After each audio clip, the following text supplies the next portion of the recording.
Hello, everyone. Thank you very much for your patience and a huge welcome to you all. I think we'll get started now. My name is Niki Mardas. I'm the Executive Director of Global Canopy, which is one of your hosts today with King's College, and we target the market forces driving deforestation and nature loss. We're a non-profit based in Oxford and around the world with a particular love and passion for Brazil. So I have three brief roles today. The first is to welcome you all and to thank you, but also to be a reminder, and in fact a living embodiment of who you do not need to listen to today, which is well-meaning, well-informed outsiders from Brazil, because we have a wonderful panel who are true experts on the country.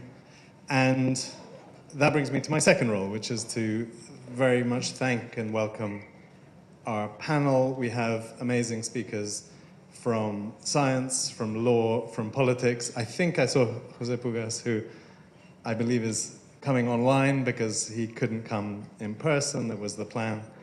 So I'm delighted to see that he will be with us. So we also have the finance sector represented through the powerhouse of Pugas. And I wanted to say a special welcome to Marcio Astrini. Marcio, you'll meet in a moment. He's over there. And Marcio is the one of the panelists who's come from abroad. He's on a tour of Europe. And Marcio leads the Climate Observatory in Brazil, which many of you will know. For those that don't, it's an incredibly effective and influential network of civil society organizations. I think almost 100 civil society organizations. So in Marcio, you have condensed civil society here on the panel today, and we're very lucky to have him with us. And I had lunch with Marcio earlier, which was completely delightful, because he is completely delightful. And so I settled in and I was relaxed and it was all good. And then I asked him about his key messages in Europe. And he said, don't relax. Do not relax. And I think you're going to hear that much more eloquently from Marcio today. But we hope you're comfortable, but don't get too comfortable, because if things have improved dramatically for the environment and for human rights in Brazil over the last months, we can't afford to get too comfortable, and the fight goes on, as you will hear from our panelists today. And then finally, my third role is to thank, very briefly, Erika, who is our moderator, a beloved colleague of 5 years, an incredibly bold and creative fighter for forests and human rights. And this will be our last event together at Global Canopy after many years in which Erika has opened our minds and taken us to places that we could certainly not have gone without her, and we're incredibly grateful for that. And I hope we were good fellows on the journey and we tried to keep up with you. But we really are very grateful. And Erika, we're sad to say goodbye, but we're equally happy to say goodbye, because Erika is going to a very important role in Brazil, returning home to lead World Resources Institute Brazil, WRI Brazil. And perhaps Erika can tell you herself, is the best person to tell you some of the key messages that have just come out from WRI's report on rates of deforestation, which makes for sobering reading and which perfectly underlines Marcio's point: do not relax. So with that, I will hand over, I think, to a video, and then Erika will take over. But many thanks for being here, and we look forward to also talking with you after the event.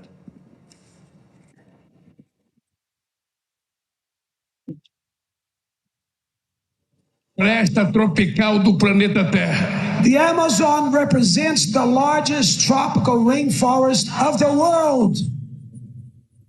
Na América do Sul, temos 8 países amazônicos. And South America has 8 countries that are part of the Amazon rainforest. Abrigamos 400 povos indígenas. We host 400 indigenous people que falam 300 idiomas. That these tribes speak 300 languages. A Amazônia é a maior floresta tropical do mundo e responde por 40% das florestas tropicais do planeta. The Amazon rainforest is the largest tropical forest in the world, and it responds or corresponds to 40% of. A região representa 6% da superfície do total da Terra. The region represents 6% of all the surface in the earth. Tem o rio mais caudaloso do planeta. It has the largest rushing river in the planet. A Amazônia é responsável por 10% das espécies de plantas e animais estimadas no mundo.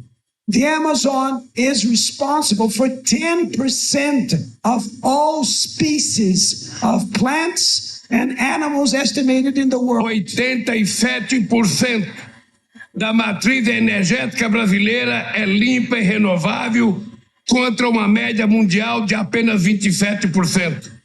87% of the Brazilian electrical matrix is clean and renewable source, against a world average of only 27%. 50% da energia que consumimos no Brasil já é renovável.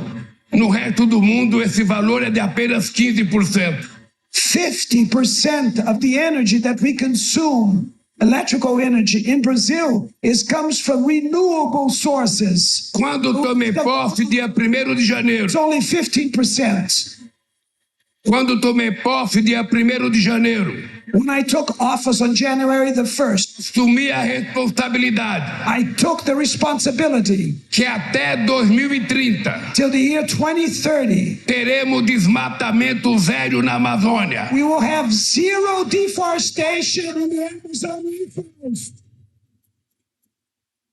Vamos ser muito duros contra toda e qualquer pessoa We will be relentless against any group or person que quiser derrubar uma árvore that wants to cut down one tree para plantar soja, milho ou criar gado. or to plant soya beans, cattle, or corn.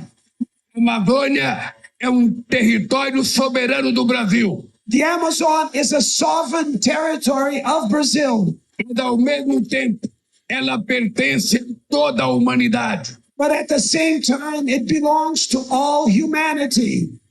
E por isso, faremos todo e qualquer esforço And that's why we will take all the endeavors para manter a floresta em pé. to keep the forest standing.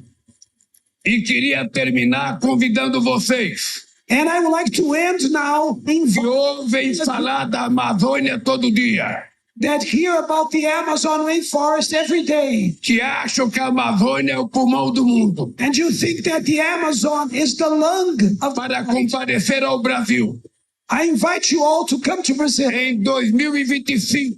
In 2025, Iremos fazer a COP30 where we will hold the COP 30 no estado da Amazônia, in the state of the Amazon and the rainforest, para que todos vocês so that all of you tenham a oportunidade will have the opportunity de conhecerem de perto to get to know very close o ecossistema da Amazônia, the Amazon ecosystem, a riqueza da biodiversidade, the wealth of the a riqueza dos nossos rios, the wealth of our e que rivers, possam compartilhar com o povo brasileiro and that you can share with the Brazilian people preservação das nossas florestas the conservation of our forests e responsabilizar os países ricos and to put the rich countries para financiar os países em desenvolvimento que têm reservas florestais. to fund developing countries that have forest reserves. Porque não foi o povo africano que polui o mundo. It was not the African people that started Não é o povo americano, latino-americano que polui o mundo. It was not the Latin Americans that started polluting the world. Na verdade, quem poluiu o planeta nesses últimos 200 anos The truth of the matter is that who polluted the planet foram aqueles que fizeram a revolução industrial. were those that made the industrial E revolution. por isso tem que pagar. And now they have to pay dívida histórica their historical que tem debts com o planeta Terra. that they have with the planet Earth. Muito obrigado Thank you. a todos vocês em relação à floresta tropical. Good afternoon, everyone. So once Barack Obama said that Lula was the guy. I mean, some people after watching this video said that Brazil is also a big emitter, one of the biggest emitters in the world, and for this reason also has loads of responsibilities. But we have to acknowledge was very powerful discourse, yes, and that he has kind of incredible charisma. Before I start, I would like to say a big thank you to Niki. I can see him now, he's over there. Not for the kind words today, but for all that we had a chance to experience together, and I hope we stay in touch. Niki, please. I also need to thank a lot of people here. First of all, I would like to say a big thank you to Global Canopy team, in particular to Miraculous, Amy, and also to my grandfriend Atina, with whom I had the chance to organize many of these events in the last years. You both rock, as well as the whole of Global Canopy Comms team. I also would like to say a big thank you to the Conduit, because they were very kind. They very kindly received and hosted us here. This was very last minute, as we know. I also would like to say a big thank you to all of you here, and also a big thank you for those who are with us online. And I also would like to say muito obrigada a todos os panelistas, in particular to Octavio Ferraz, who embraced this idea when it was even like a very rough idea, you know, we didn't have the details of what we'd be able to organize together. And also to Marcio Astrini, as Niki said, he's coming from far away from Brazil, and he's one of our best environmentalists in Brazil at the moment, running one of the most important climate change movement organization. How I would like to start this introduction. I would like to say that we have been organizing a series of events on Brazil in the last years. Initially, to announce what we were going through during Bolsonaro years were not easy, what we had to face in the country. And actually, the last one we organized was 3 months ago during the International Day of Forests with Adriana Ramos, who is from Instituto Socioambiental, also a very relevant Brazilian organization working mainly on indigenous rights, but not only. And at that moment, 3 months ago, we were speaking a little bit about the challenges, but mostly we were kind of enjoying the big relief of not having Bolsonaro governing us anymore, you know, and kind of speaking mostly about the hopes and the big team that Lula put in place, not only at the Minister of Environment, but also we have something that new and historical. We have a Minister of Indigenous Peoples Affairs now in the country, which is led by Sônia Guajajara, which is a very powerful indigenous leader. And 3 months after, I have to say that we have much clearer understanding of the many challenges ahead of us. Just to mention a few, I would highlight the possibility of finally, and very late, securing indigenous people's land rights. This is still a big struggle for us to face in the country. And the other one is to tackle illegality, because in the last years, what we had was a partnership between those already involved with illegal activities and organized crime in the Amazon region, not only in Brazil, I have to say. So I don't want to make this intro very long. We are a bit late, so I'm going to invite those who are going to be sharing and discussing all of this with us to join me here. So Erika Berenguer is an amazing Brazilian scientist who is here based at the University of Oxford. She also co-leads one of the panels or working groups of the Science Panel for the Amazon. So Erika, come here, the floor is yours.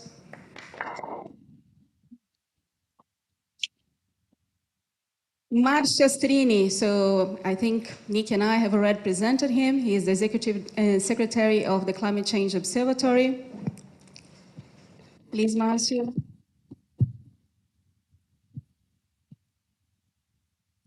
And last but not least, Octavio Ferraz, who is the co-director of the Transnational Law Institute at King's College. We also have with us here online José Pugas, who is the big guy of JGP Management, and I would love him to be here in person with us, but he's not bad. He's there in Rio de Janeiro, you know? So,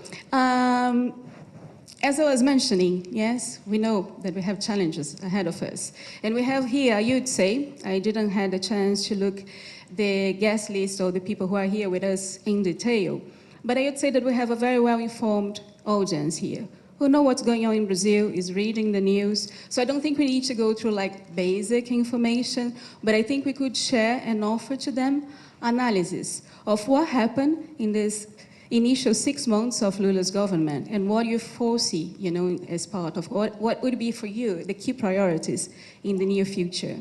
I will start with you, Marcio. Thank you. Thank you very much for the invitation, for having me here.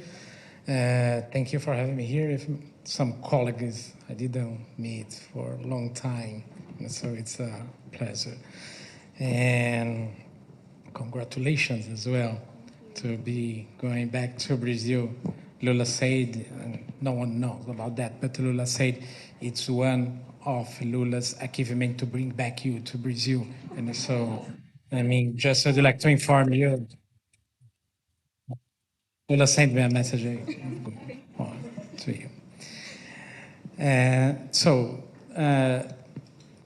There is 5 months since the election in Brazil, and people is easy to think, what's the most important achievement of this government, this new government in Brazil? And I would answer you, in case you are wondering to know, that it's not related to the environment, to climate, to education, human rights, public health. The main achievement or the main gain we have with this government in Brazil is about democracy. Democracy is the main issue were under risk in Brazil before the election. Bolsonaro is clearly one politician in Brazil, one guy, one far-right representative, which would like to implement in Brazil authoritarianism. Without democracy, we don't have space to defend climate, to stand for the indigenous rights, the forests, the rivers, the biodiversity, anything else. So democracy is the main victory we can bring from the Brazilian election. Of course, the defeat of Bolsonaro is also a victory of the forest, of the people forest, the human rights in Brazil. It's a victory, but as Nick said, it's a victory that don't allow us to relax. It's a victory, but those who were in Brazil working against the forest, not just against the forest, working for the criminals, working to accelerate deforestation, working for the land grabbers, they are still there.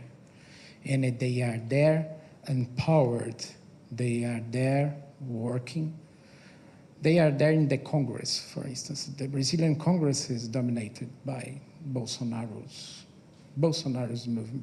movement, or far-right conservative movement, and environment, climate deniers. Yeah, just to give you an idea in numbers, Bolsonaro's government was composed by 17 ministries. 90 ministers were elected to the Congress. So 9 former Bolsonaro's ministers were elected to the Congress. The Congress in Brazil is flooded by people or parliamentarians who are trying to push ahead a lot of setbacks, including one setbacks already approved in the law chamber in Brazil 2 weeks ago. I mean, that simply vanish the indigenous rights for the Constitution. Yeah? It's a constitutional bill and constitutional project law, but it's the kind of example I would like to bring here just to illustrate how and why we cannot relax. We cannot relax because the international pressure is absolutely very important to keep the forest governance in Brazil. It was absolutely important in the last 4 years. It was absolutely important to shame, to denounce Bolsonaro around the world. It was absolutely important to move agribusiness sectors, to touch some very key politicians in Brazil, key decision makers in Brazil. International pressure really helps to keep the forest in Brazil, making the Amazon alive, and to reduce deforestation. That's why the message is don't relax. Don't relax because we have a lot of tools that coming abroad Brazil that can help us in this fight against, forest crime and forest criminals in Brazil. They are much more empowered, the criminals in Brazil, after 4 years under Bolsonaro's regime. They are much more empowered politically. They are much more empowered economically. They have, representatives in the Brazilian Congress, but also the movement in favor the forest, in favor the indigenous, is much more empowered as well. And one of this empowerment comes abroad, Brazil. The EU regulation, for instance, is a very, very important step in favor of the climate and the forest. UK has a very special, let's say, made a very special move when announced the donation to the Amazon Fund in Brazil. I don't know exactly the amount, but it doesn't matter. It's important in a practical way because it's money to save the forest, and it's important because it's a political message. The Amazon Fund was supplied by 2 countries for 10 years, Norway and Germany, and now US and UK is joining the Amazon Fund as well. Putting money in the solution is very important, but avoiding money to the problem is also very important. That's just one example how the international actions, international support, and international pressure can make a difference and make sense in this, in this scenario we are crossing in Brazil. And the finance sector as well must be involved in this battle and it must be standing for the forest. Doesn't make sense to put, $1 billion in the Amazon Fund and $1 trillion in the companies who are acting in the Amazon, promoting deforestation or accelerating deforestation there. And so, don't relax. It's exactly about that, about the threats we have in the Brazilian Congress, and the Brazilian Congress needs to be pressured, and we need to keep them under pressure, political pressure, and we also pressure the markets, the agribusiness sector, and squeeze the space, mainly coming from the finance sector that now are feeding deforestation and companies involved in deforestation. Thank you. Pugas, it's your turn now. Could you describe with your personal touch the initial 6 months of Lula's government and what you foresee as the most important for us to act on?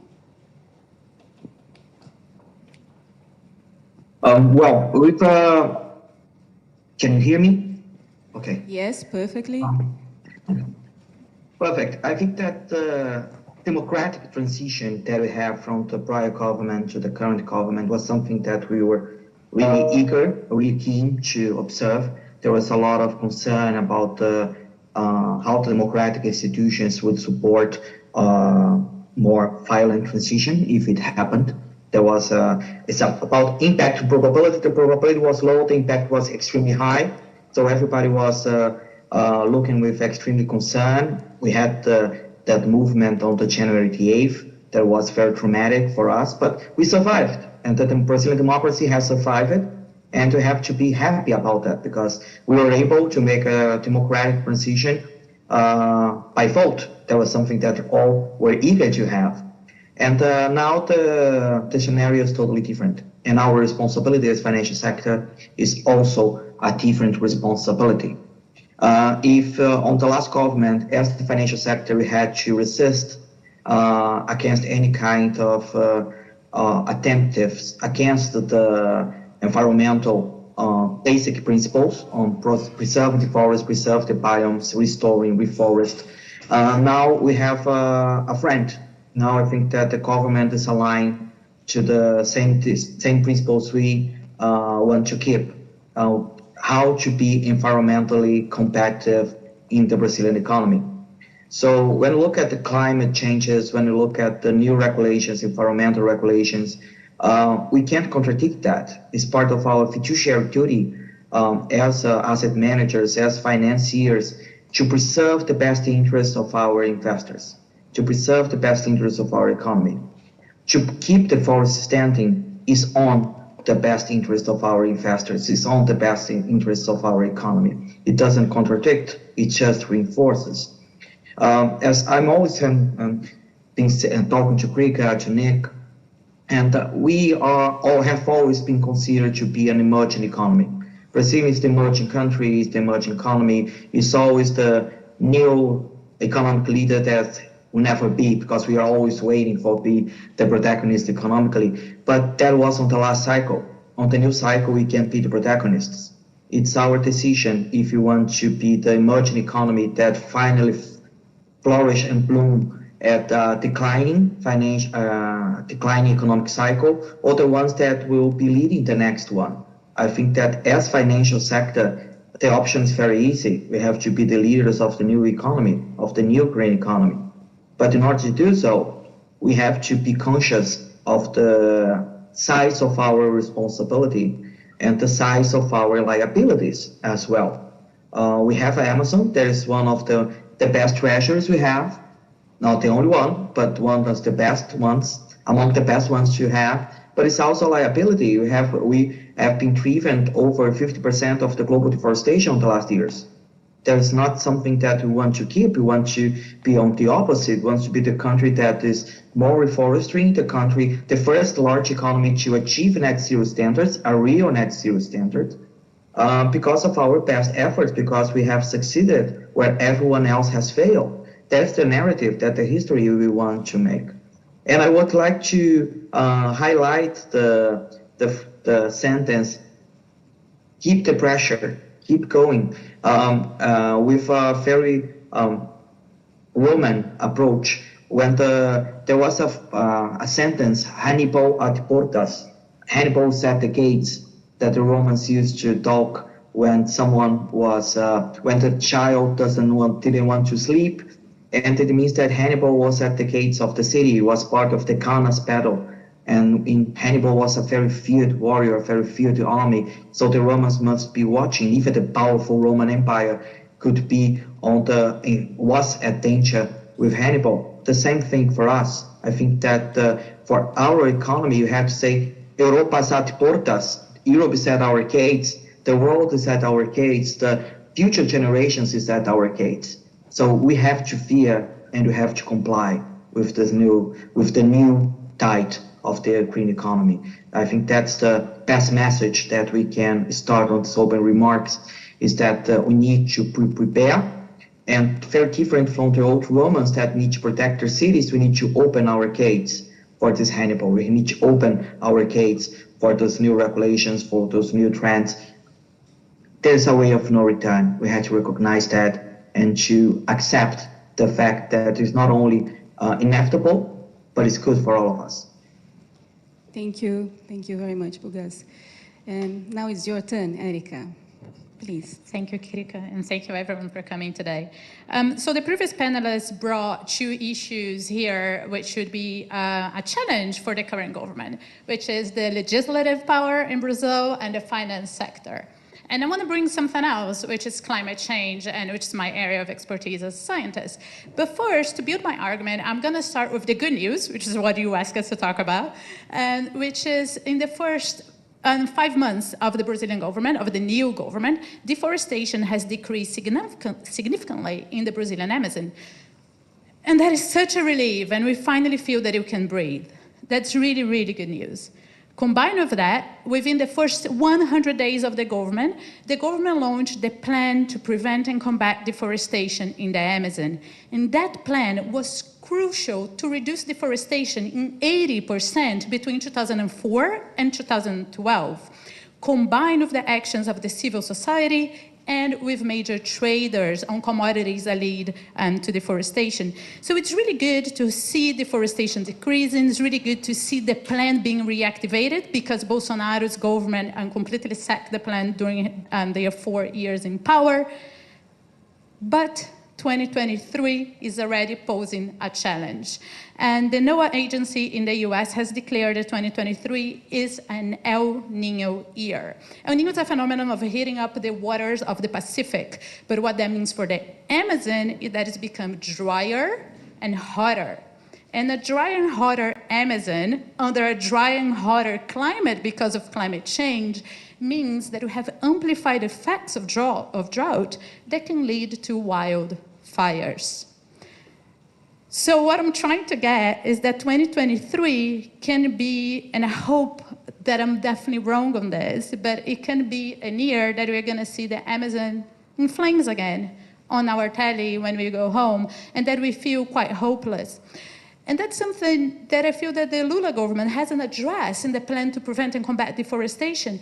They didn't address the degradation of the forest. They didn't address those drivers like wildfires that will lead to substantial carbon losses, so substantial carbon emissions from the forest, from tree mortality, even though the forest is still standing. And that is key, because we don't want to see the Amazon burning. If you turn your telly, if you turn BBC and you see the Amazon burning, you go hopeless and you start to put lower pressure in Brazil. And the previous panelists just said how we need to keep the pressure, how we cannot relax. And I cannot agree more with you, especially in a year that we have the climate against us. And this might be the new norm for the Amazon. The Amazon has already decreased precipitation by 30% in certain areas, and the drought season in the Amazon has already increased by 2.5 degrees in certain areas of the Amazon because of climate change. So when we have an extreme drought on top of that, the effects are hugely amplified. So my point that I would like to bring to you as a provocation here to everyone is that we need to continue the pressure not only to fight deforestation, to put pressure in the finance sector, but also to put pressure to fight the drivers of forest degradation, like fires. Of course, we cannot fight a drought, we cannot fight climate change, but we can avoid the ignition sources that lead to those fires. And that's because wildfires don't naturally occur in the rainforest. What happens is that you need humans setting a fire somewhere, like for example in the deforestation process, that fire is going to escape and get into the forest. And when it's dry, then we have mega fires. The region where I work, for example, saw 1 million hectares of forest burning in 2015, which was the last El Nino, and we don't want that to repeat. So my message now, when looking forward, would be, what is the Lula government doing to avoid the degradation of standing forests? The plan is pretty clear, to avoid deforestation, but we also need to avoid forest degradation. Thank you. We heard someone from the academia sounding like a professor is speaking just now. Yeah? I would like to ask you, just before giving the floor to Octavio, to ask you to suggest what should be suggested to Lula's government in relation to the degradation agenda, if you could briefly comment, Erika. I think there's a few things that need to be done. So first of all, I think degradation should be a protagonist in the plan to prevent and combat deforestation. Should be, it's a mouthful, I know, but should be the plan to prevent and combat deforestation and degradation. So without the protagonism, without the highlight, we're never going to address the problem in the magnitude that it's addressing. But also, why don't we have emergency funds? If you look at the US, they have those emergency funds for example, huge hurricanes, class 4 hit the south coast of the US and they need human relief. Brazil doesn't have that type of funds for when extreme drought hits the Amazon. And you need to quickly, urgently, allocate resources both to humans so we can have firefighters on the ground, but also to have the equipment to fight those fires. So what I would like to see right now, as in 2023, is those emergency funds that can be allocated from the Amazon Fund, so they don't need to follow the ceiling of expenditure from the Congress. They can be above that. So we can use those funds to prevent those fires and to combat those fires, to avoid seeing the catastrophe that we saw in 2015, and to avoid seeing what we saw in 2019, which on the deforestation fires we saw in São Paulo turning black. And we just saw the smoke of Canada arriving in Europe, which is 3,000 miles away yesterday. We don't want to see that. I get goosebumps, even though I'm a scientist, I don't see those data every day. So I would say an emergency fund that is put in place right now could prevent that situation. And that is crucial for us not to experience the nightmare that other countries are experiencing right now. Thank you, Erika. I just would like to complement by saying that although it doesn't reach that much space in the news, the forest fire also a big health problem for those living in the Amazon, yes? So, now is your turn, Octavio, please. Thank you. Hello, everyone. It's a pleasure to be here today. Thanks, Erika, for organizing it. I agree with everything that has been said so far, and I think the two main messages, like big ones, one is, as Marcio said at the beginning, it's a big relief that we avoided catastrophe, like the last elections could have been really the end for everything we are fighting for. Another 4 years of that kind of government would be like hard to imagine, like in terms of the environmental harm and human rights violations. But it's also like we can't relax. I think everyone is saying that. Nick started with that. I think I'll say more about that later on, about our visit to Geneva last week. But as the only lawyer in the panel, I suppose I have to talk more about law and not venture into the science. And you mentioned illegality. And we have two main challenges now. Because Brazilian legislation is one of the most advanced in the world in the protection of the environment. Our Constitution of 1988, which the previous government was trying to destroy, has one of the first recognitions of the right to a clean and balanced environment in the world, Article 225. We have a great system of creation of conservation units across the country, which can protect all the biomes of Brazil that are under threat. We have a public prosecutor's office, which is not only tasked with criminal cases, like of the usual sort, homicide, but also with environmental crime. We have two agencies, IBAMA and ICMBio, who can help protect the environment. We have FUNAI, the Indigenous agency, who is also very critical in the protection of the environment. So the institutional framework is there. However, the two challenges are to implement that institutional framework. It doesn't suffice to have like laws in the books and names on paper. You need funding, you need a political will, and in the past 4 years we saw how important that is. You don't need to change any laws to make like all this institutional framework useless, right? I visited some places in the Amazon where like these institutions could as well like lock the door and stay at home because they didn't have any resources to go out and do their job. So this is the first challenge. The second one has already been mentioned here as well. We have perhaps the worst ever National Congress in terms of political will to protect the environment. And that will mean that they will pressure this institutional framework to change it. So whereas during the Bolsonaro years, the main strategy seems to have been defund and put people there who are not interested in protecting the environment, this time round, they have enough people in parliament, by some accounts, they have 70% of the lower chamber and more than 50% of the Senate, to actually change it. I think you have already mentioned the Marco Temporal project, which has already been approved in the lower chamber and is going to Senate now, which could be disastrous for the protection of the environment in Brazil. So I think that in these next 4 years, it's a relief that at least these institutions are already being peopled with individuals who want to protect the environment, but we need to guarantee the funding and fight, so not relax, against reforms. And that's in the Congress. So it will be a huge challenge. The executive government by itself cannot do it, even if it has all the political will in the world. So I think the biggest challenge will be to stop Congress achieving these legislative changes and defunding that can cripple all this beautiful institutional framework that we have at least since 1988. Thanks a lot, Octavio. Erika, back to you. So you and your colleagues from the Science Panel for the Amazon propose zero moratorium on deforestation in some regions of the Amazon, Brazilian Amazon, or Pan-Amazon. You tell me, please correct me if it's the case. So I'd like to learn more, all of us, about this proposal and why it's so urgent.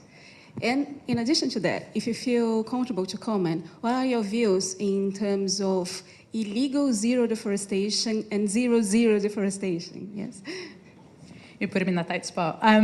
So the Amazon up to now has lost about 900,000 square kilometers. That's about 4 times the UK. I'm not talking about England, I'm talking about the whole UK. It's about 4 times the size of the UK. So it's a large area that has been lost, about 14% of the total area of forest in the basin, but it's disproportionately concentrated in Brazil.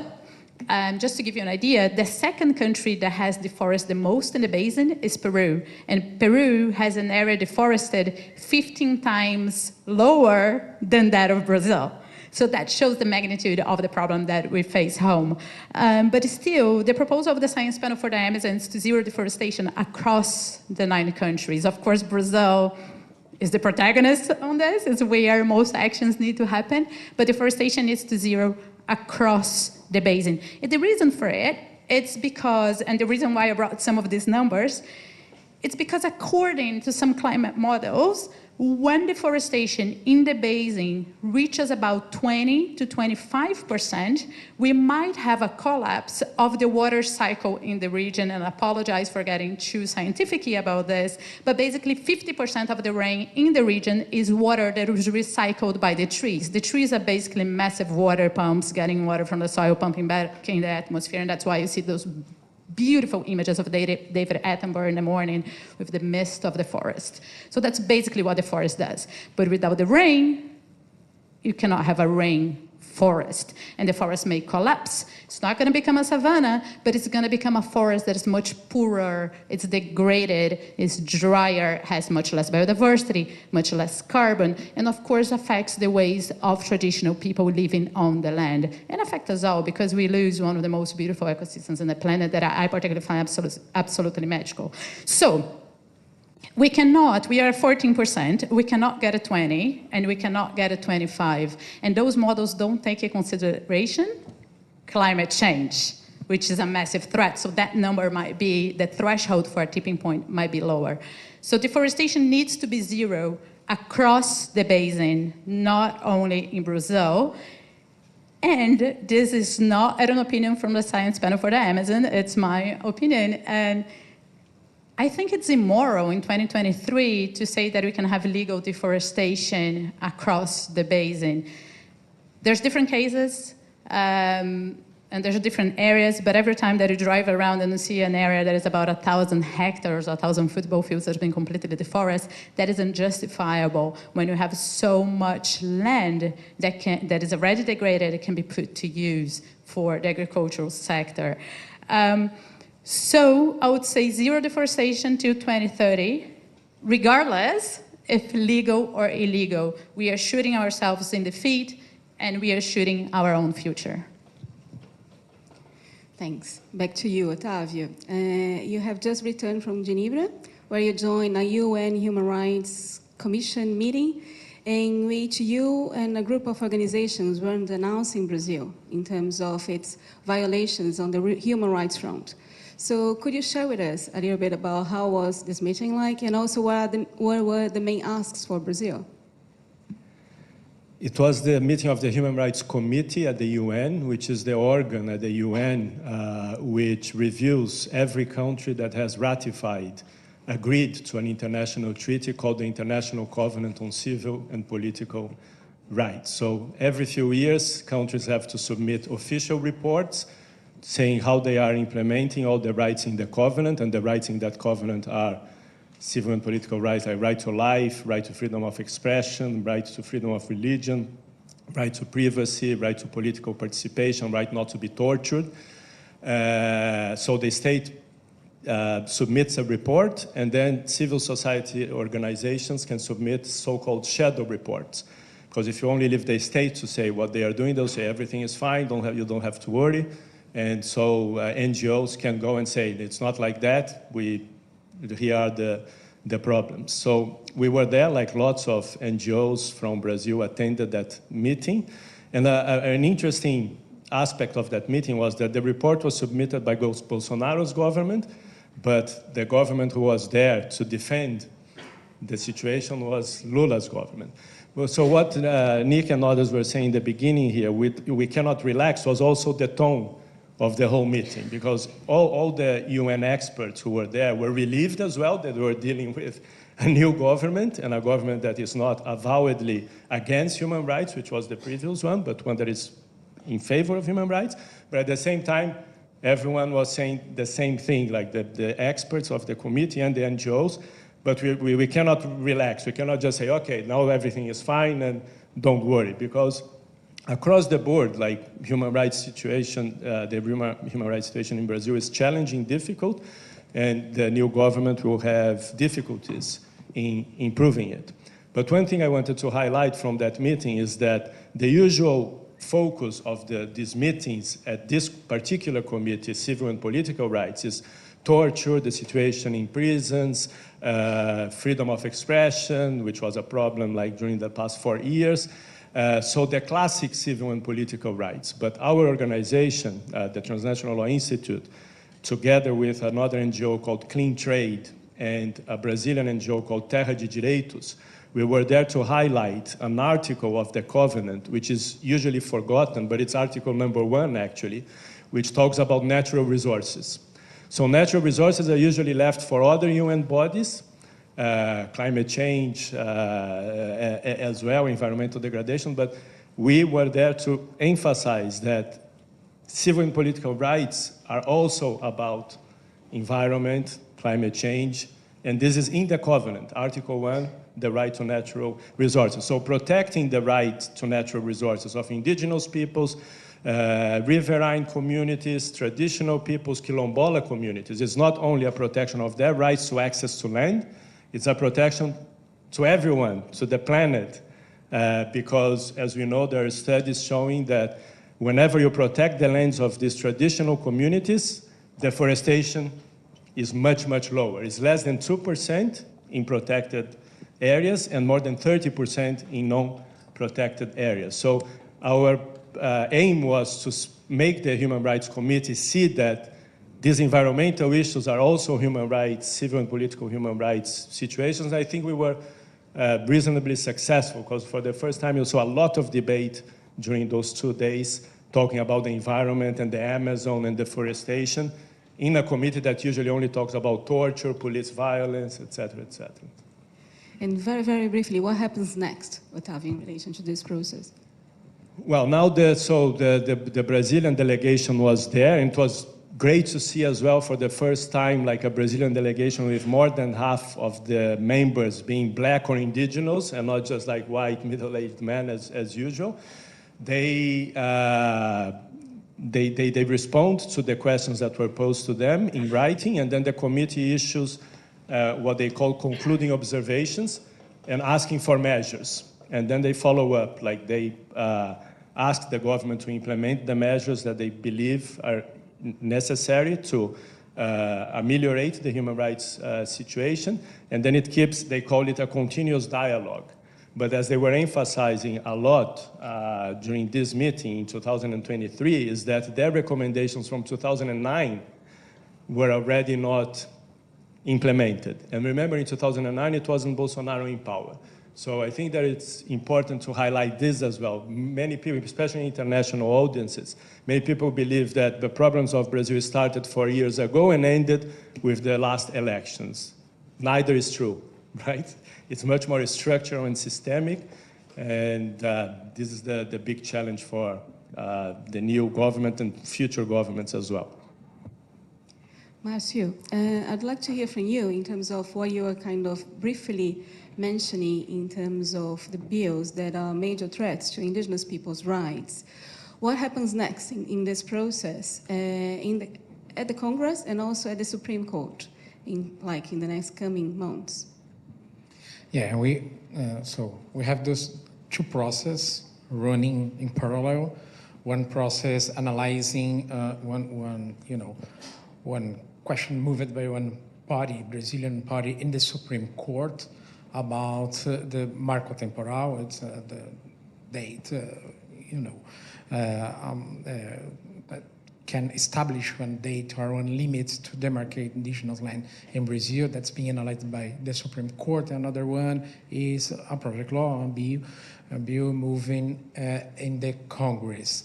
There's a political game in this situation, because when the Supreme Court in Brazil starts to analyze this constitutional request, the Congress starts to also move to voting the project law. Once they are talking about the same thing, they are dealing with the same rights to the indigenous, and the parliamentarians, even more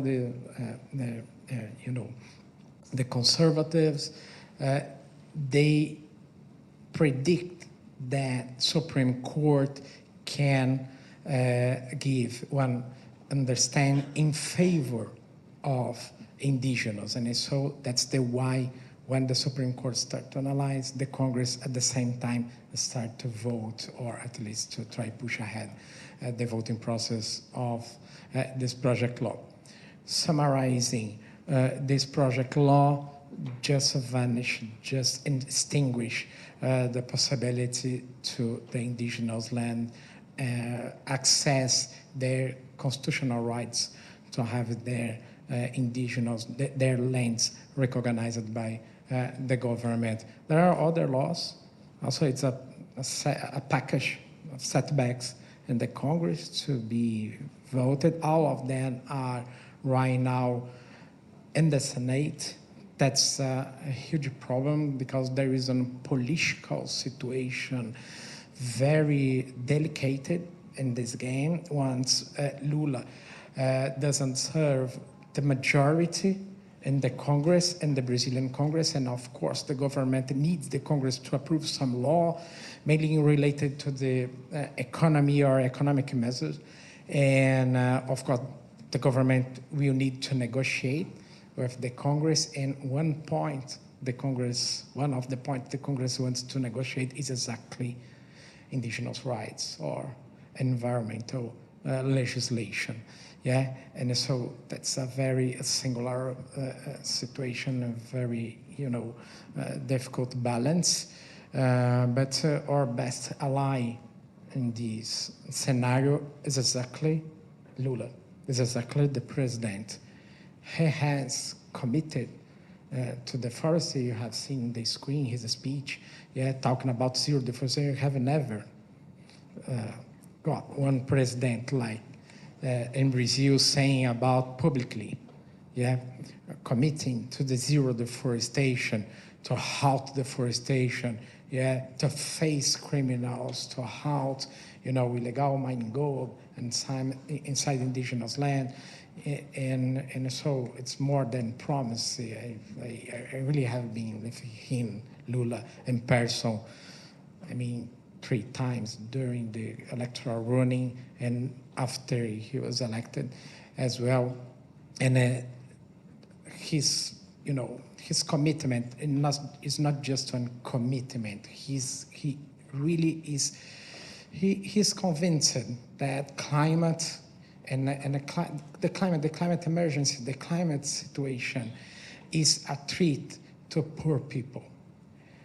Lula's government is focused on poverty. It's focused on poor population, and he knows that climate is one issue that can make what's bad in Brazil, what's terrible in Brazil, even worse. He knows who's gonna pay for one extreme climate in the Congress. We in one opportunity we were talking about that, and I said climate is a machine.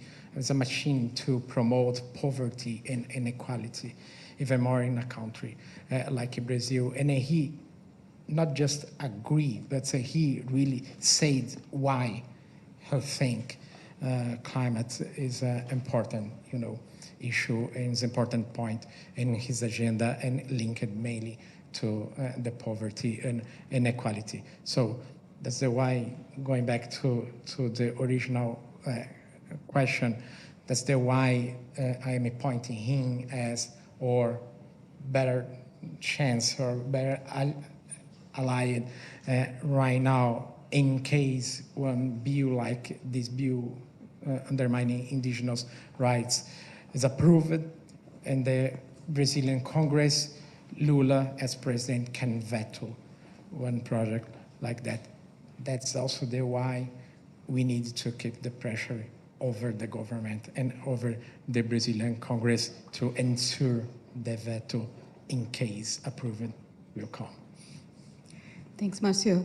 Pugas, back to you. So, could you tell us what are the most important and urgent actions needed for the financial sector to stop funding the deforestation?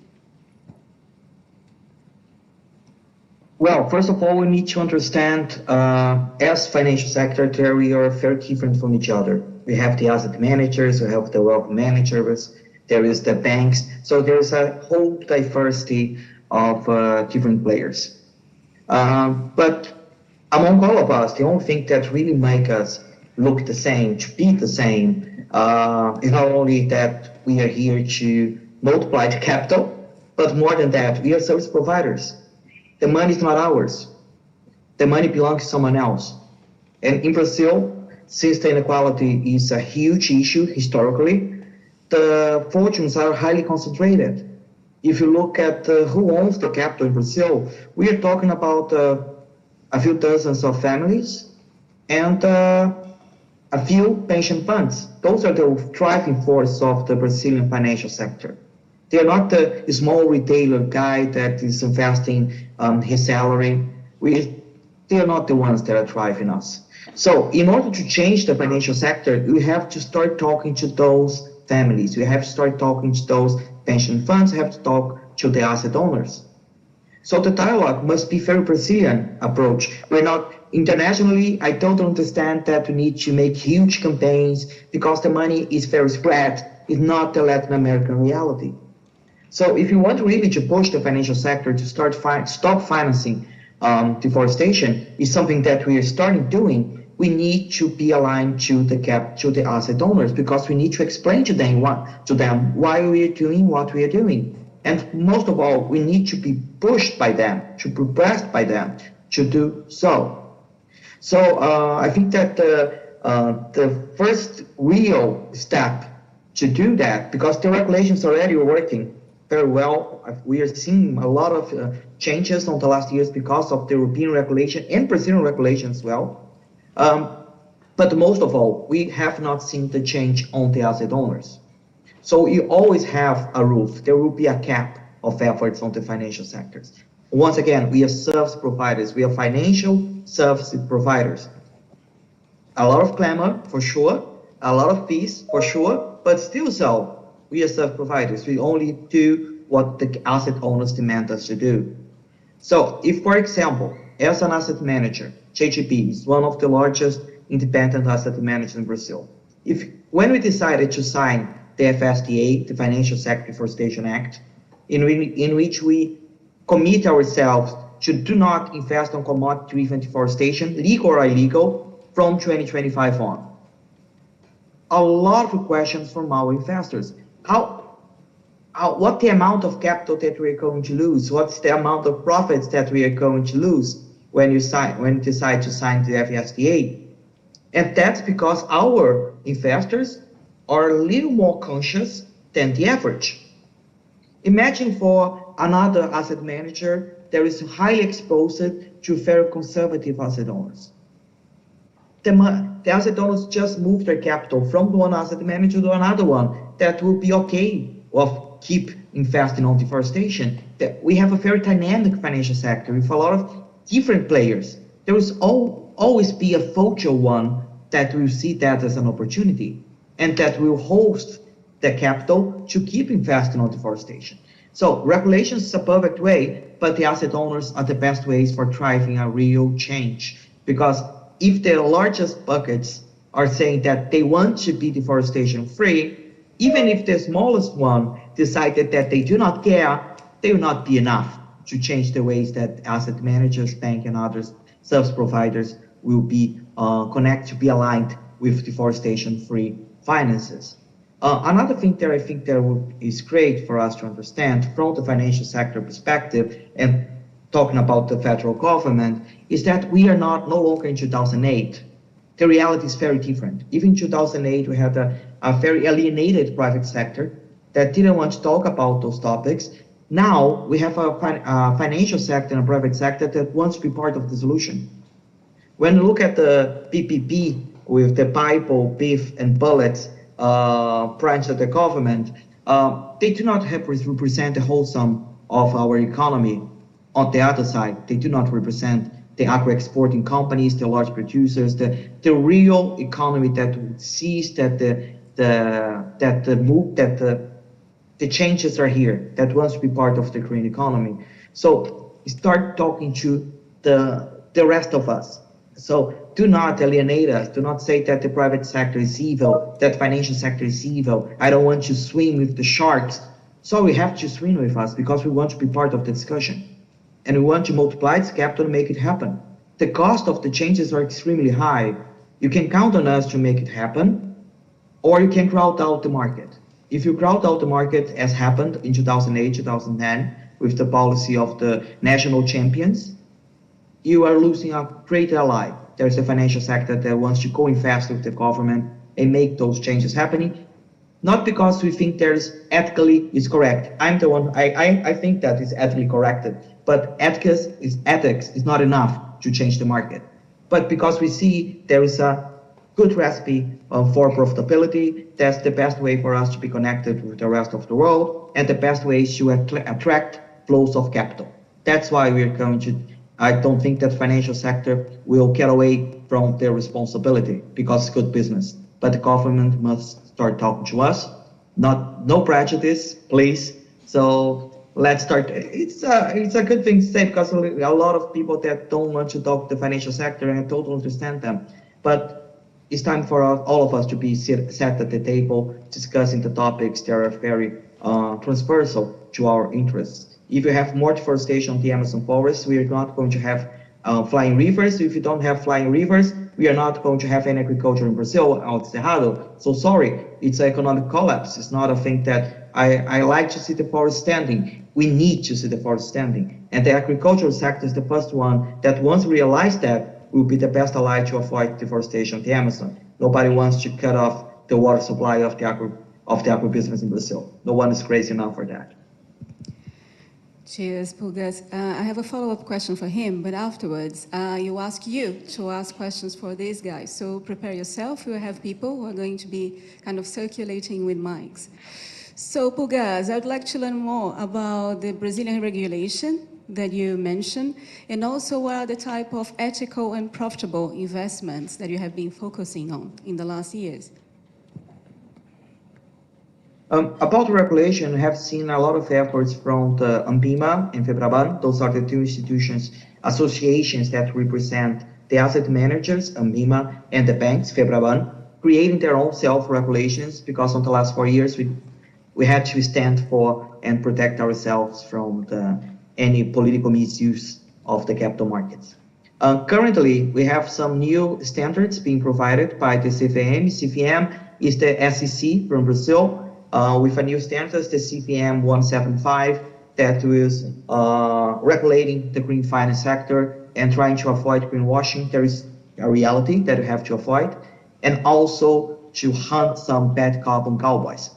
The central bank has also established a new regulation that we internally call the Power Up TCFT. Is much more rigorous than the TCFT, with climate stress test and other very high standards for the financial institutions that are under the regulation of the central bank.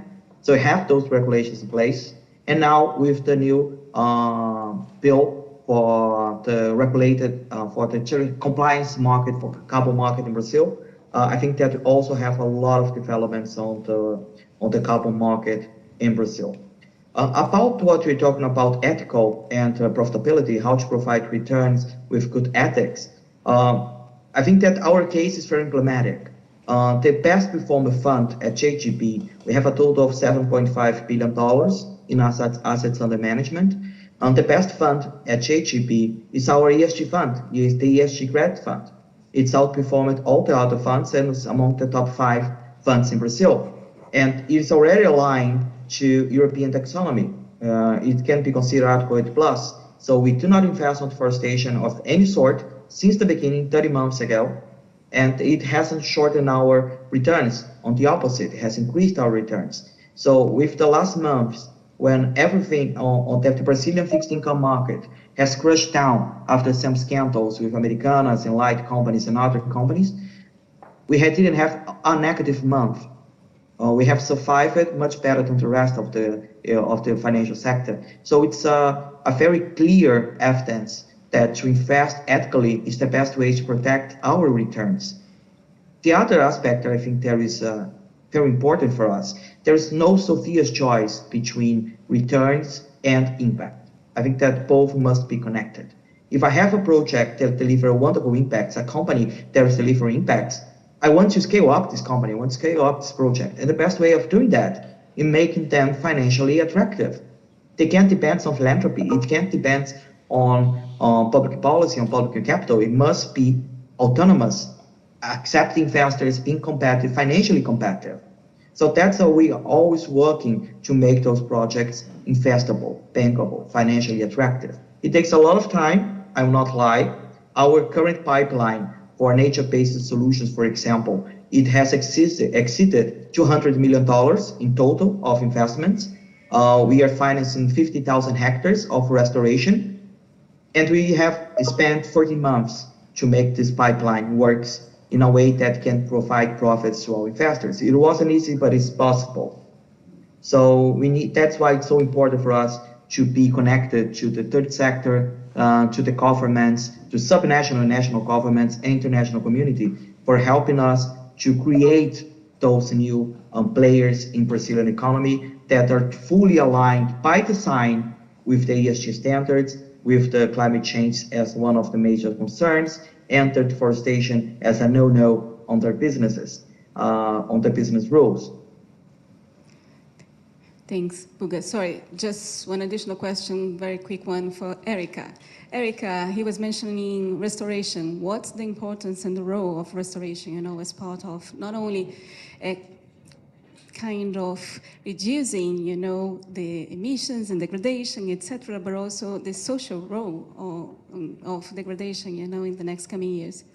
I'm glad that you asked that, because For the past few years, we have seen restoration in Brazil as a kind of magic bullet, the silver bullet, and to fight climate change, because I just said how many square kilometers have been lost of the Amazon. So people say, well, we can just reforest that, so we're going to be offsetting all those emissions. It sounds great, and it gives us a sense of agency, of engineering, and fixing the milk that we spilled on the carpet, but it's not true. And I know the scientists are a bit of downers in events, and I apologize for that, but it's just simply not true. And the reason for that, it's because study shows that when you get the Amazon, and you see trees that are about 10 centimeters in diameter, they take 400 years to get to that size. About half of the forest, this size, takes 400 years. So just imagine the trees that are about this size, right? And those trees store disproportionately more carbon than a tree that is this big. The larger the tree, the more carbon it stores. So it doesn't completely offset. It is a great solution as part of a menu of solutions. It should be in the toolkit of solutions to fight climate change, to mitigate climate change, but it's not one single solution. And recently it has come with a lot of social impacts regarding to land grabbing relate to restoration projects. So those are restoration projects happening inside areas of indigenous peoples, riverine communities, or other traditional populations like quilombolas, which don't have their land demarcated, but companies are setting up projects claiming to be for restoration and for fighting climate change. For example, in the Marajó Island, that is happening a lot from companies from different countries, not only Brazil. And that could pose, you're trying to solve one problem by creating a multitude of others. So land demarcation is crucial, which is what Marcio was saying before. But also, it's crucial to understand that unfortunately, it is a complex problem, then it's complex solutions in the plural. We don't have one solution that is going to solve all of the issues of climate change, of Amazonian deforestation. If that was the case, we would already have come up with it, right? Thank you. Now is your turn to ask questions over there.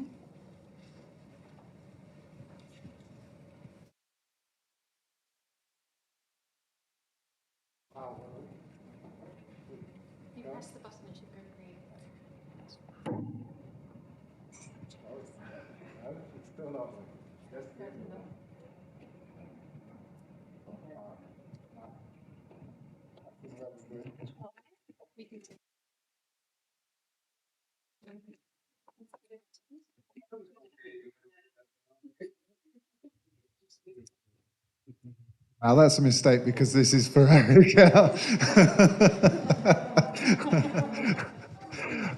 It's a very practical question. We run a charity which works with Indigenous people in the Xingu. Our friends there have, one of their major priorities is the establishment of their own firefighting capacity. Given that this year is an El Nino year, this is really very urgent. It's much easier to put out a small fire than to put out a big fire. Every big fire begins as a small fire. So really, if you have people on the ground who can identify where fires start and mobilize very quickly to put those out, you've got a much better chance of winning. Who are those people who are on the ground? It's the indigenous people. We are helping them to build their firefighting capacity. Sadly, the Brazilian government and the local municipal governments are not helping in that very much. A little bit, but not very much. Do you not think that this is a really good focus that we should be following? Yes. That's a short answer, but definitely yes. We need local firefighters to stop those small fires to become huge fires. That's absolutely true. And we have a lot of success stories coming from the Xingu Basin showing that that is the case. And just To clarify, it's because sometimes small fires, they are not detected by remote sensing because the trees can be 50, 60 meters tall, while those fires in the Amazon, they are 30 centimeters high. They're very small, even though they cause the mortality of 50 to 60% of the trees in the forest because they are not adapted to it. So we cannot detect in real time where the fires are happening, but the people on the ground can. So yes, that is the best way that we can right now to fight fire, but also we need to prevent even those small fires from starting, especially in a year that is only a year when we have so many of those small fires starting. So how to avoid that? I was talking to some traditional communities in an extractive reserve, and it was really interesting because people were saying, well, my grandfather used to do the roçado, so the slash and burn agriculture for subsistence agriculture, very small plots, like the size of this room, very small. We're not talking about 1,000 hectares. And they say, well, the climate has changed. So I used to go to the slash and burn agriculture, to the manioc, at about, after breakfast and stay till lunchtime, have a nap and go back after it. Nowadays it's so hot that I can only work till 10 a.m. and then it's unbearable. I cannot really work. And that has reflected on the way that we manage the fire. Because the fire, the way that my grandfather used to manage, used to bring a lot of people together, the puxirum, get a lot of people together to put the fire, to do the slash and burn agriculture, and control if the fire escape. But right now, we have the youth moving out of those communities, so we don't have the people that are strongest in the community to fight those fires. And I don't know if anyone have the experience of fighting fires, but it's a horrible job to do. But also, they don't have the manpower, but the fires are stronger. They're escaping more easily. So there's a whole question of changing the way traditional people use the fires, but I want to highlight they are not the main source of ignitions that goes into the forest. That's one source and one problem that we need to address and to adapt to a climate that has changed, and people are very aware of it. But we need to stop all those fires that are coming from deforestation. That is the ignition source that we must stop to avoid the large fires. But yes, your approach is absolutely correct. Hi, sorry, Mike. Thank you, all the panelists. And actually, I was very privileged. I was in Amazon beginning of this year and with Achua tribe in Ecuador. So I spent some time with indigenous people. And I also met one of the Secret Headwater Initiative, which is an indigenous people initiative, in Peru and Ecuador, and also founder of Amazon Watch, the lady Atosha. So I had an interview with them as well. So I think from my point is also like indigenous right and indigenous people's tribe is huge, spread around the whole continent. And how to actually unite it, all tribes, and they're actually really powerful, and they have a very profound wisdom connecting with nature and the planet Earth, which was so lost in our world, actually. And that's something I feel like can save us from so many different things. And I just wondering, like the panelists, how actually really have that united, tribes together in the South American regions, and because I think that would be really powerful for them. And also as public individuals, and also we increase the awareness about Amazon, what's happening there. So, and also what can we do? Because also I did interviews, which I'm gonna post it. That's what I can do, and obviously telling people around me, and also wondering, what was as individual as us, what can we do? Thanks.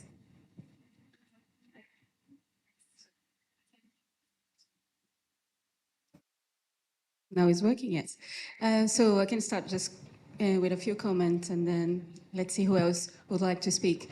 I would say that we have some organizations that work across the Amazon now, very strong indigenous organizations, and I think we should keep supporting their work.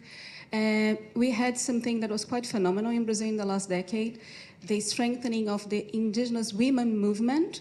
And we have now, I've been observing this at least in the last 1.5 years, that they have been also trying to strengthen their connections with other female indigenous leaders in the Amazon basin and other kind of Latin American countries. So I think something for us to watch and also to give support to in the next coming years. And beyond the Amazon basin and Latin America, there is an alliance of indigenous peoples movements across the world. I forgot the name, is Aliança Territorial. No, COIAB is Pan-Amazonia. It's a global one, but I can give you the kind of the website afterwards and their full name. So I think I would stop by there. They have even like a campaign to protect 80% of the Amazon basin that was recently approved by UCN. Yes. Marcio, Octavio, Erika. Just one brief comment. I agree that this is a great idea and that it's happening already. So in Brazil, we have a PIB, the Articulação dos Povos Indígenas do Brasil. And by organizing themselves like at the Brazil level, they managed to achieve lots of good things, including going to the Supreme Court for the first time as themselves rather than represented by the Public Prosecutor's Office.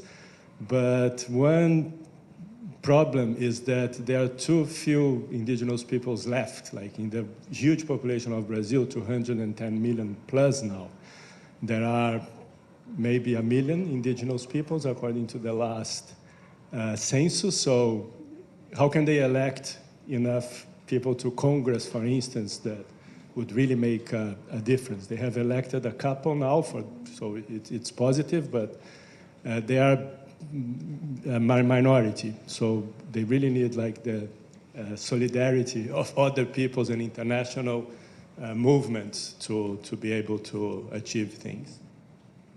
Sorry, Pugas has to leave in 5 minutes. Any question from you to him? Over there, yes?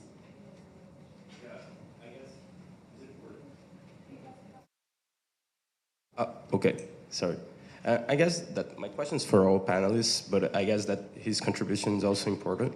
And I was thinking while hearing about you, talking about the targets of zero deforestation, I would like to ask you, what do you think is going to be the paper of both carbon markets and pure compensation in order to achieve a just transition for people who today somehow are related, take their leave out of some activity that is currently related to some deforestation somehow, legal or illegal, and to understand how we can protect these people from cutting out their way of survival in the forest.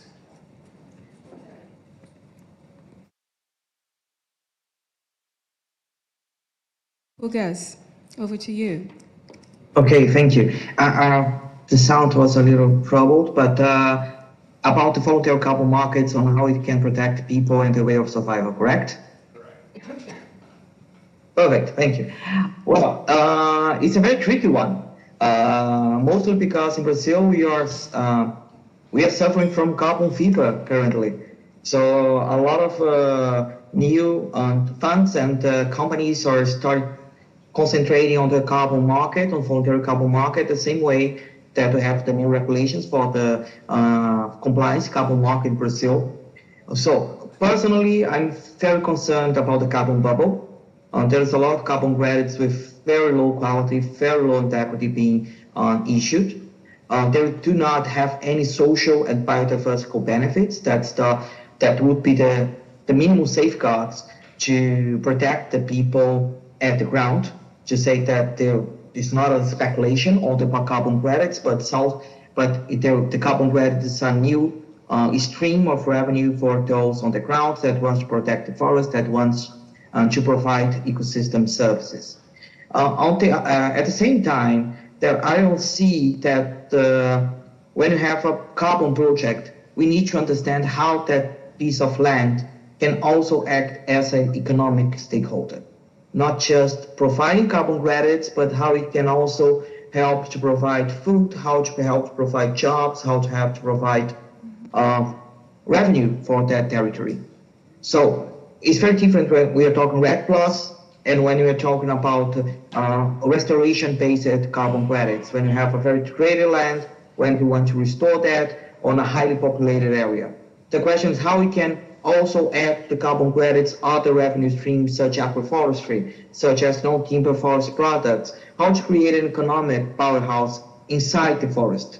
So, and the carbon credits can be, it's just ignition. It can't be the only fuel that the project will have for the rest of their life cycle. We need to have other source of revenue. Carbon credits is a good way to start, a terrible way to be, and a terrible thing to be dependent on. So I'm totally pro carbon credits, but I'm totally against projects that are suffering from what we call Dutch disease, in which have a lot of new economic agents recreating the monoculture kind of economy on the carbon credits. We had sugarcane, we had the coffee, we have the pau-brasil. We can't have now the carbon credits. We can't insist on the same kind of mistake. Carbon credits great, but it can't be a monoculture. Otherwise, we are just repeating our mistake in a fancier approach. Pugas, do you have time for another question? So my name is... Yeah, sure. I can call the plane and make them stay at the ground. It's great to see you again, my friend. It's Manuela Cantalici here. Thank you so much. Thank you so much, Global Canopy, and all of you. This is an amazing and meaningful conversation. So Pugas, building on the last question of my colleague here, I wanted to know what has changed in JGP's strategy in terms of investment right after the Global Biodiversity Framework. So you have briefly mentioned that carbon credits, it's not solving the problem on its own. So I'd love to hear more about carbon credits premiums and how you're thinking about ways of pushing for not only net zero, but also nature positive. Thank you. Perfect. Consider Montreal to be a war divider for us in our strategy. With the new approach on the biodiversity, first of all, that we start including on all of our projects the biodiversity aspect. Finally, we had a common taxonomy that make us very comfortable to adopt that not just as a fringe approach, but as the main approach. So I can't consider to be a viable project restoration without considering biodiversity aspects, for example. There's a lot of restoration projects in Brazil that totally disconsider the biodiversity on this. It's just say that trees are trees and that's what you have to do. It's not like that. So for us, biodiversity is critical to define the availability of a project for investments. If there's no biodiversity, we are out. We do not invest. The other aspect that has really changed us on biodiversity is that we start considering the biodiversity pressure of the economic activity. It was something that we were not able to calculate, and if you can put that on a spreadsheet, the financial sector will not understand. So we start putting that on the spreadsheet, we start translating biodiversity into Excel, and then we start considering that in our own analysis. That's why we are on the TNFT. We have been selected as a pilot for the TNFT implementation, and there has been a hell of a ride. It hasn't been simple, but it's critical. For biodiversity, I think that what carbon credits deliver to us at the financial sector, there's something that biodiversity must learn to do the same, is that for us, it became a token. It's a common language. It's part of our daily routine. We can talk carbon credits. We know what carbon credits is. We know how to evaluate carbon credits. We can't do the same at the biodiversity credits. So we need to start figuring on how to consider that. Currently, biodiversity can provide us a premium price on the carbon credits, but doesn't have a life of its own, and something that we need to change for as soon as possible. Otherwise, the biodiversity credit or other tokens for biodiversity will not be appreciated by the financial sector and will not drive attractiveness for capital investments, at least for material investments on biodiversity. Thank you so much. I would like to thank you all, and sorry for I had to go. I would like to thank you all for the invitation and for this amazing panel, for the question. Kriga, I hope to see you in Brazil in a very short time. Congratulations for your new position. And Niki, thank you again. Bye-bye. Ciao, obrigada. She had a question over there, and then, I mean, you can also comment on the previous questions, but she has a question. Could I just ask a quick question? Krika, I want to pick up on I want to pick up on your question, sort of what next? I think we all know that basically the Bolsonaro government retreated the state from the Amazon and handed over to illegality of every description. And just to sort of focus on one place and one issue, the Yanomami, yeah? Let's assume that the government is going to be successful, which I think it will be, in evicting 20,000 illegal garimperos from the Yanomami territory. What next?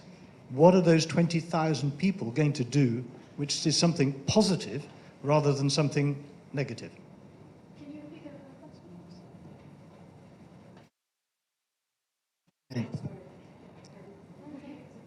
question? Hello, hi, just introducing myself. My name is Ali Rocha. I do part of an organization called Brazil Matters, and we campaign in the UK to denounce human rights, social environmental issues in Brazil, but also to support activists and organizations working on the ground. So I just wanted to reinforce the importance, not so much a question, is actually adding to what was said here, the importance of strengthening the people who are actually working on the ground, because indigenous peoples, they do very important work protecting the forest from all sorts of criminals. The other thing that was not said here about what each of us can do as individuals is look at the supply chain. Look where the beef, the meat that we're consuming, that we're buying in the UK supermarkets, where is it coming from? Because recent reports have shown that Tesco, Sainsbury's, Morrison's, Asda, they've all selling meat that's coming, that's got soy from illegally deforested areas in the Amazon. People who consume gold, there's other products that are coming, timber. So it's to be very careful and to know where these products are coming from, but also how to put pressure on UK supermarkets and other businesses who are kind of trading these products. Thank you all for the great panel.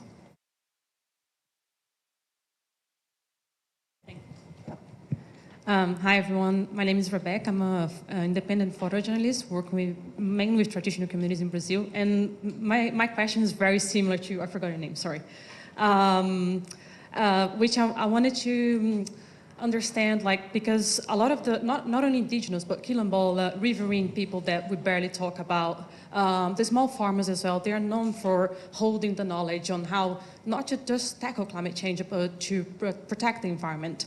On your perspective as a science, on the legal perspective, and also the political perspective, how can we invest more on those communities? I remember one event that happened on Global Canopy with Chai Surui, and she asked that why the investments are not coming to the people who are already doing so much for the environment. So what are the actions that you see that we can all, as population as well as like the global audience, can do to push those support to these communities?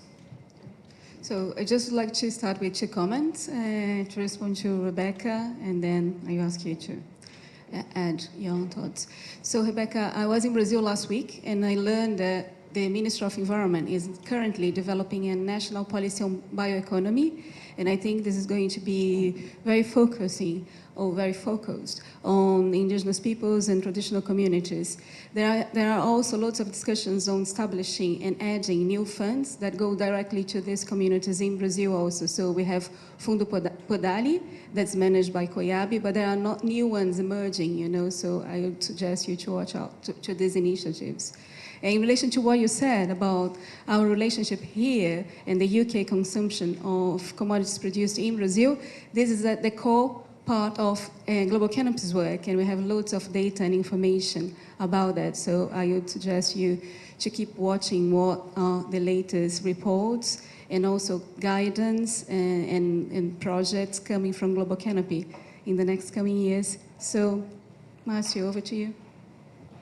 Thank you. Just some comments, firstly about the indigenous communities. They are the real forest guardians. Yeah, and if you want to know how to protect the forest, they are doing that for 500 years.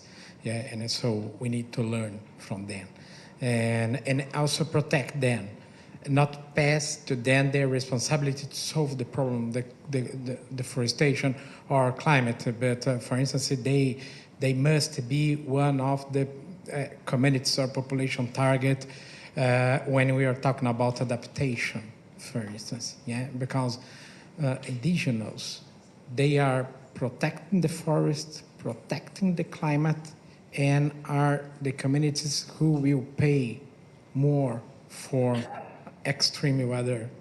Yeah, and so it's cruel. Yeah, it's a unacceptable situation. And just another comment about a carbon market and deforestation, zero deforestation in Brazil. There is a very important point that Octavio mentioned. We have institutions and we have legislation to reduce, to decrease deforestation in Brazil. Absolutely agree, but we don't have enough to zero deforestation. That's another point. To zero deforestation in Brazil, as committed by the president, we will need to change legislation, and we will need to have to the Amazon mainly a plan. I would ask you, what is the plan to the Amazon? Governmental plan. The Brazilian plan as a country to the Amazon, where we will develop in the Amazon agriculture, where we can't, what's going to be done with, the forested areas. What is the plan? What is the economic plan? Where we can build infrastructure in the Amazon, where not? Yeah, we don't have that. We have no idea. The only plan we have implemented in the Amazon was in 70s, 50 years ago by the dictatorship regime in Brazil. And the plan was destroy the Amazon to have access to the land, destroy the Amazon to be settled in the Amazon, settled in the Amazon. And so we need to really think in the forest as a project. Amazon is half part of Brazil, and we don't have a plan to the half part of Brazil.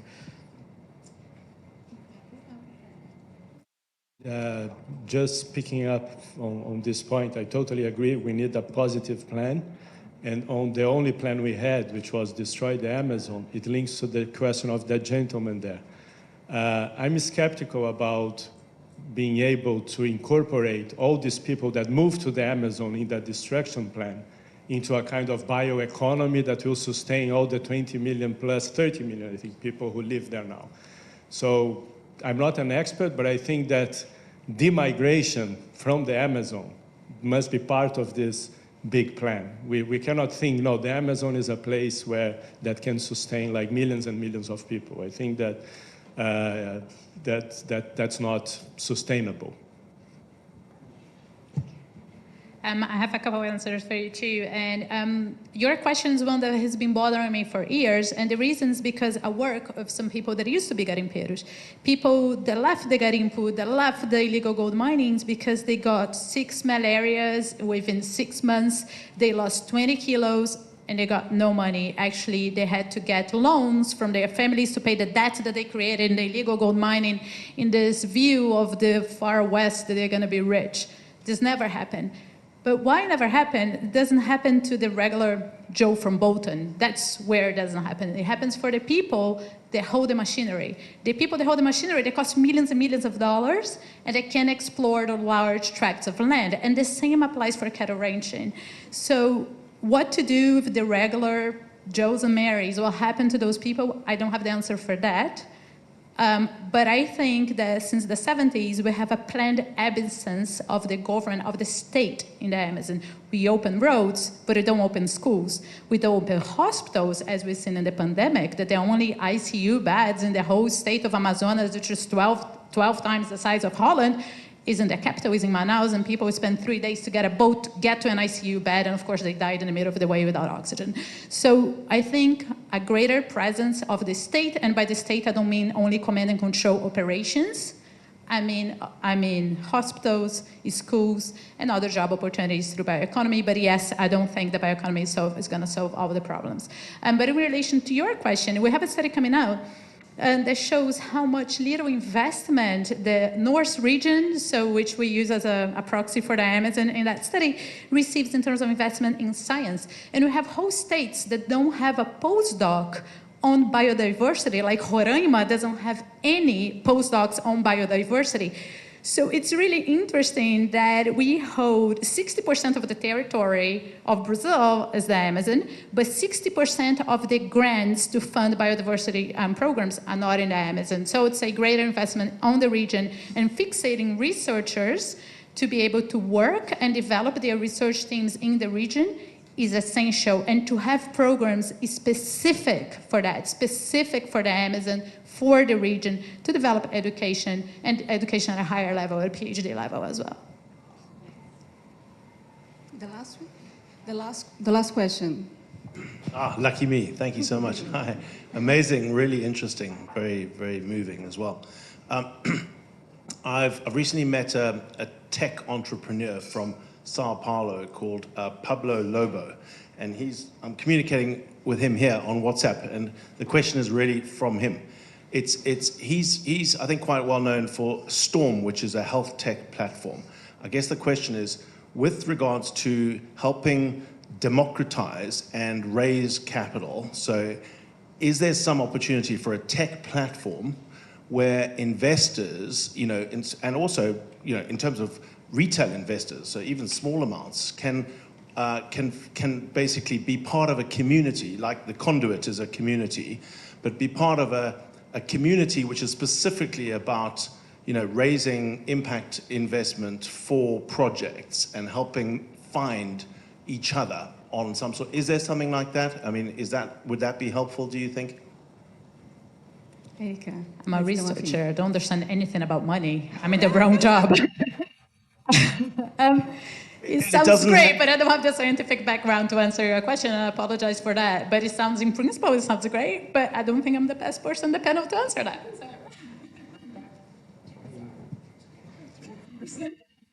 I don't think we have. I think it's a great idea as well. I'm not aware of it. I would be surprised if that it doesn't exist yet, because it seems such a simple, good idea, right? But again, I'm not an expert. Me too. Sorry, I just would like to very quickly comment that I don't think that's a full response to what kind of Marcio was saying before about we not having a plan for the Amazon and the Amazon's development. But WRI, where I'm going to work, has just recently launched a new report called A Nova Economia da Amazônia, the new economy for the Amazon. So I think there are useful insights there for us just to kind of keep discussing, in the next coming months and years, and I hope we have the chance to speak again soon about the future of the Amazon. Thank you all. We are going to be recording this event, and it's going to be available at Global Canopy's YouTube channel. Thank you very much.